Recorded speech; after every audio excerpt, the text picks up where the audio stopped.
Hello po, water sign, Cancer, Pisces, and Scorpio. Kumusta po kayong lahat? Okay, so water sign, maraming salamat po sa walang sawang pagsubaybay sa ating pong mga reading. And kung ikaw ay bago pa lang sa ating channel, mag-subscribe na po kayo and i-click mo na rin yung ating notification bell para lagi kang updated sa ating mga bagong upload. Okay, so water sign, tignan natin. Okay. Energy ng mga water sign. So guys, ang reading natin ay collective, okay? So yan, hayaan nyo na ako kasi parang sa 3 years akong gumagawa ng elemental. So ang hirap naman kung i-detach ko agad yung sarili ko sa nakasanayan ko araw-araw, di ba? Okay, so hayan, tignan natin. Water sign, Cancer, Pisces, and Scorpio. Water sign. So guys, meron tayong Princess of Pentacles. So may mga water sign dito na grabe kayong maghanap buhay, no? Grabe kayo na magtrabaho ngayon, sobrang confident, sobrang sipag, wala ka na halos time. So, iba sa inyo guys, gusto mo naman yung ginagawa mo and nag-e-enjoy naman yung iba sa inyo. Okay?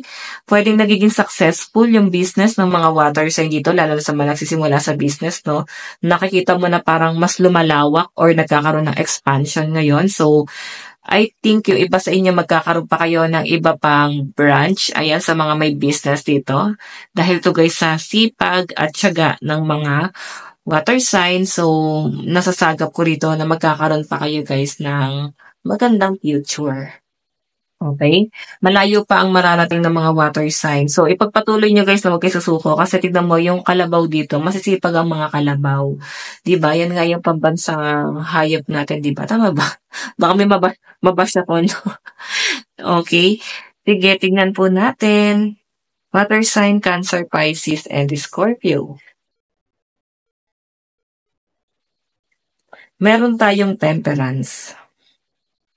So, yung iba sa inyo guys, bigyan mo ng pahinga yung sarili mo na baka kasi sobra-sobra ka sa pagtatrabaho. Temperance kasi guys, nagre-represent to na parang nagkakasakit or baka wala lang kayong choice kung bakit guys nagtatrabaho ka. Okay, parang nauobliga ka lang kasi wala namang kayong ibang um, parang wala kayong ibang aasahan. So, yung temperance kasi guys, parang nakikisama rin. Okay? Meron ka ba pinakikisamahan? Or pwedeng may nakikisama sa'yo. So, pwedeng iba sa inyo guys, meron kayong pinakikisamahan sa trabaho. Okay? Pwede naman guys na meron kayong pinakikisamahan sa bahay. Pwedeng hindi makagalaw ang mga water sign ngayon. Okay? Kasi nga nakikisama kayo. Tingnan pa natin guys. Meron tayong 9 of Cups. Okay, so meron kang gustong mangyari, water sign. Yun po yung nakikita ko dito. Meron kang gustong mangyari kung bakit ka nagsusumikap ng ganito. Kaya nga, napapabayaan mo yung health mo. Oh. So, kung ano man yung gusto mong mangyari, matagal mo ng pangarap to. So, siguro nandun na kayo sa point na kailangan nyo na magpundar kasi hindi habang buhay malakas tayo, kagaya nitong kalabaw na to. Totoo naman yun guys, hindi habang buhay malakas tayo. Kaya kailangan, water sign, hanggat maaga na malakas pa is mag-provide or magpundar, mag-ipon. Okay? Kung kailangan. Tingnan pa natin. Yung iba sa inyo guys, nauobliga lang kayo dahil pinapressure kayo ng ibang tao. Ayun, dahil sa pressure, pwedeng kinukumpara ka. So, yun yung sigurong ayaw na ayaw ng mga water sign na parang ikukumpara. Tingnan pa natin, meron tayo guys, the Empress. Okay, so water sign na tong the Empress na to, parang ano siya, parang pakiramdaman, okay? So, yung iba dito na mga single mom, single dad, nakikita ko na parang wala kang choice kundi maghanap buhay, lalo na kung solo parent ka. Ay no, iniisip mo kasi yung pangangailangan ng mga anak mo. Okay? So, yung iba naman dito guys, pwedeng nagtatrabaho kayo abroad, baka malayo kayo sa mga anak nyo, kaya parang ganito yung energy mo, nangungulila ka, na-homesick ka, so parang hirap pa rin kayo, water sign, na mag-detach sa mga taong, parang sa mga taong nakasanayan mong makasama sa bahay. Okay?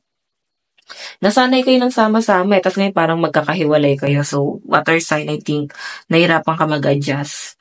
Okay? Pero wala kang choice. Kasi lahat ng gagawin mo ngayon is para sa makakabuti sa kanila. Okay?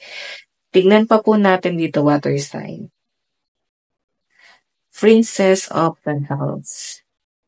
Ano to Princess of Pentacles? Spirit guide. Ano po yung Princess of Pentacles?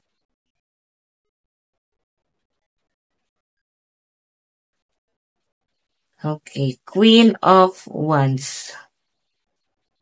Passion. So, I think yung mga water sign dito, meron kang pino-pursue na passion mo. Kumbaga, gustong-gusto mo yung bagay na yun, kaya nga motivated ka eh. Okay, then parang yung passion mo na yun guys, dun ka pa na nagkakaroon ng ano eh, ng alam mo yon, nagkakaroon ka ng magandang buhay doon. For example, pinurso mo yung bagay na hindi gusto sa'yo na, what I mean, hindi mo gusto kasi napilitan ka lang, gusto lang ng pamilya mo, so parang ikaw, bilang isang mabuting anak, susundin mo yon. So, hindi ka nagiging ano doon, hindi ka nag-excel dun sa bagay na yon. So, nung pinursue mo siguro tong bagay na to, nung una parang talent mo lang siya, gusto mo lang siyang gawin, libangan mo lang.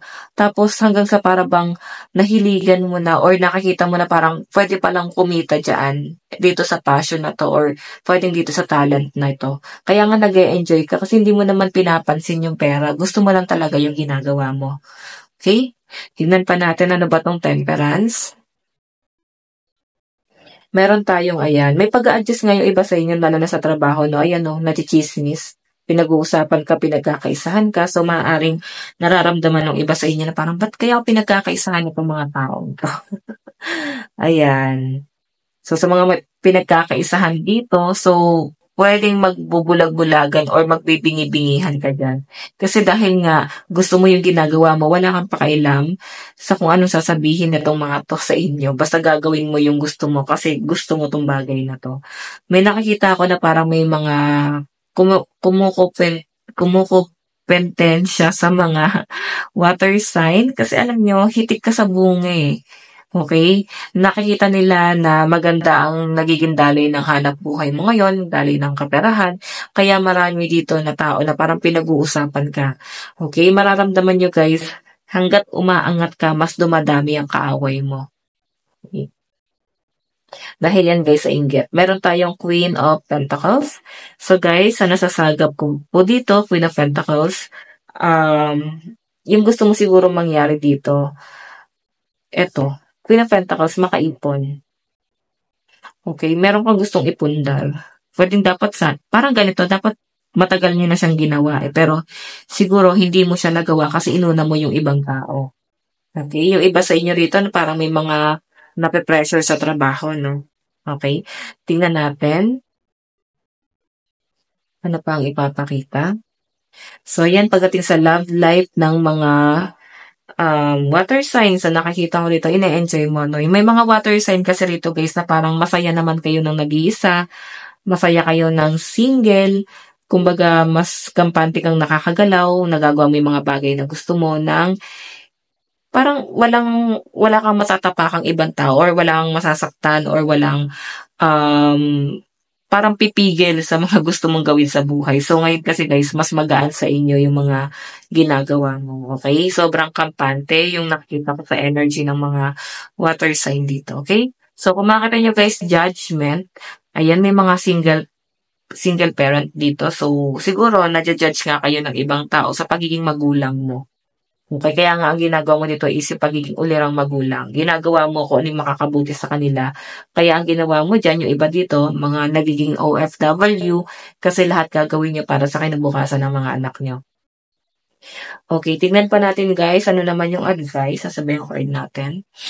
Advice ni water sign.